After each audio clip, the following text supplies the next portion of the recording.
There is a vulnerability that comes when we open our lives to other people, whether it is a partner, a child, or a close friend. The people we love have the power to both steady us and shake us. We worry about being understood, about being enough, or about the possibility of losing the connection that sustains us. This anxiety can turn a simple dinner into a minefield of unspoken fears and misinterpreted glances. The ancient words about relationships and connection remind us that our value doesn't shift with someone else's mood. We want our love to feel like a harbor rather than a high-wire act. We want to move past the fear of rejection and into the spaciousness of being truly known. It's like trying to keep a delicate flame burning in a drafty room. We spend so much time shielding it from the wind that we forget to enjoy the light it gives. We need to know that we are held by something deeper than our fragile efforts to be liked. We are looking for a foundation that is built on more than our own desperate attempts to be loved.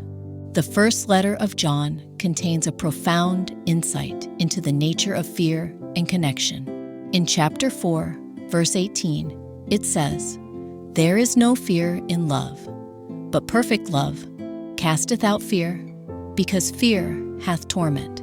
The idea of perfect love isn't about having a perfect relationship or being a perfect person. It's about the divine love that already encompasses us.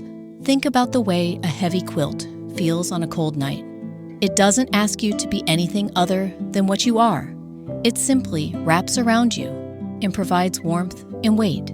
When we realize that we are already covered by this kind of love, the pressure to perform for others begins to dissolve.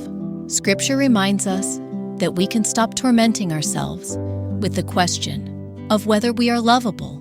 If we are already loved by the source of all love, then we can approach others with open hands instead of grasping ones. We don't have to be afraid of a conversation going wrong or a friend pulling away, because our core identity is held in a place that no human can touch. This realization allows us to be more present and more honest with the people in our lives. We can show up as we are, not as we think we need to be, in order to be accepted. When we are anxious in relationships, we tend to monitor every interaction for signs of danger.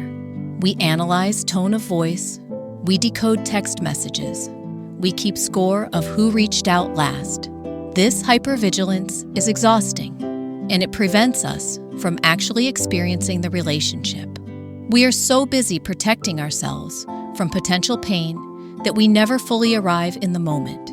But when we rest in the knowledge that we are fundamentally loved, we can afford to be a little less guarded. We can give people the benefit of the doubt. We can assume good intentions. We can risk being vulnerable because we know that even if we are hurt, we will not be destroyed. What if the friction we feel in our relationships is actually a tool for growth? Perhaps the moments where we feel most anxious are the moments where we are being invited to practice a deeper kind of grace, both for ourselves and for others. When we stop trying to control how people see us, we find that we actually have more energy to truly see them. We notice the ways they are struggling too. We recognize that they are also fragile, also afraid, also trying to figure out how to love and be loved. This mutual recognition is the beginning of real intimacy. It is the shift from performing for each other to being with each other. The Apostle Paul gives us a beautiful description of what this grounded love looks like in practice. In 1 Corinthians chapter 13, verses 4 through 7, we read, "Charity suffereth long, and is kind. Charity envieth not. Charity vaunteth not itself, is not puffed up, beareth all things, believeth all things, hopeth all things, endureth all things." The word charity here means a selfless, divine love that seeks the good of the other. Suffereth long means having a patience that absorbs disappointment without becoming bitter. Imagine a bridge that is designed to sway slightly in the wind.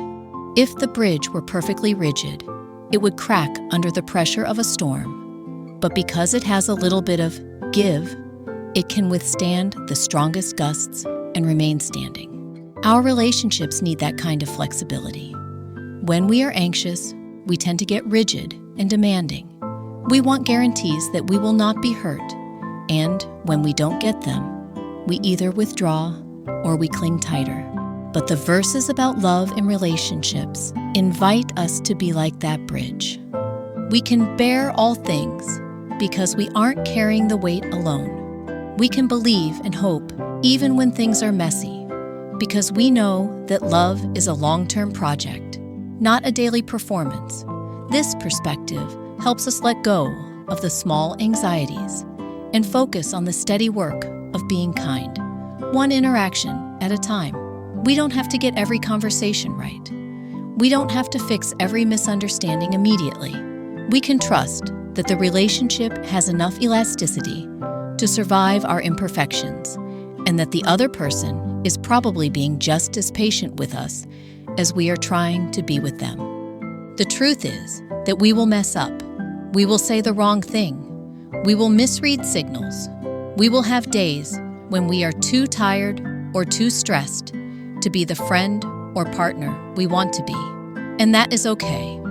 Love is not a performance. It is a commitment to keep showing up even when we are not at our best.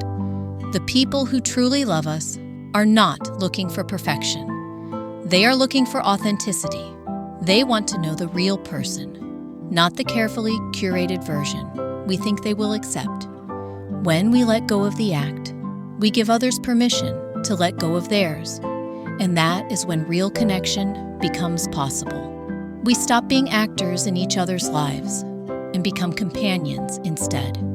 We can sit in comfortable silence.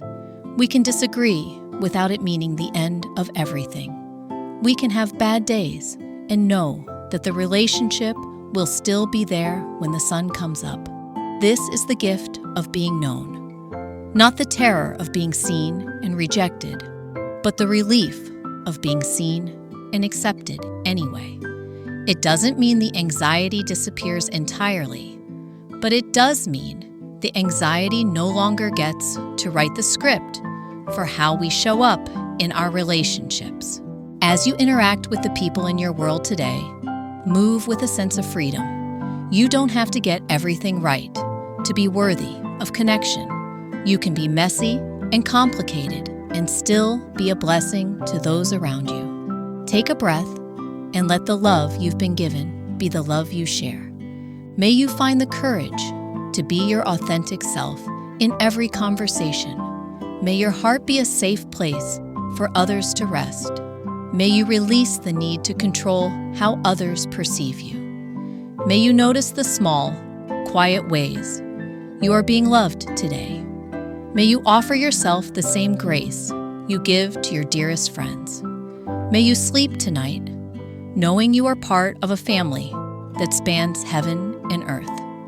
We hope these words have brought a bit of warmth to your heart today. If you found comfort here, please subscribe to our channel, leave a comment, and perhaps consider sharing this with someone who might be navigating a difficult season in their relationships as a gentle reminder that they are loved beyond measure.